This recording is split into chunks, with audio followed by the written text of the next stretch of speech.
Hey there, so this week's Blackboard question is, does ISIS pose a significant threat to the United States? If so, what kind? I don't think that ISIS poses a significant threat to the United States homeland. Like, I don't see them having another 9/11, or not them, but I don't see there being a 9/11 proportion attack by ISIS.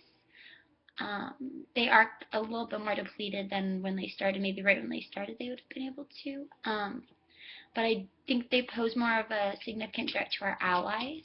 And so in that way, I think they pose a threat to us because they attack our allies in Europe. Then we go and assist them. So that would be the only kind of significant threat I would think there would be.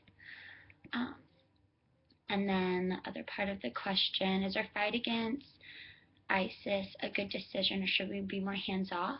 I think we need to be careful with how we approach ISIS, just because the leader, Abu Bakr al-Baghdadi, he became extremely radicalized when he was detained by the U.S. in the Middle East before, um, and then he formed ISIS.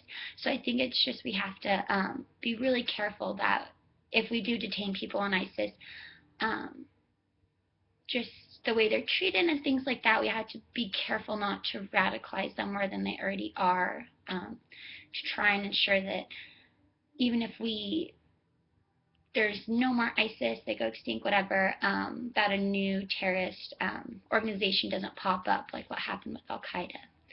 So I think that it is a good decision, but we need to be really careful with how we go about it.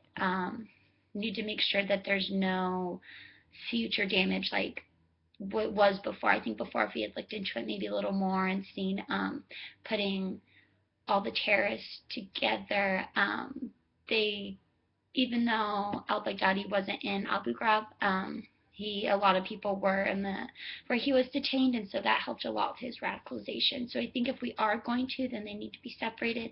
That's very hard, but it's just one step I think that we could take. If we are going to kind of try and combat ISIS, that would be good to not cause future problems down the road.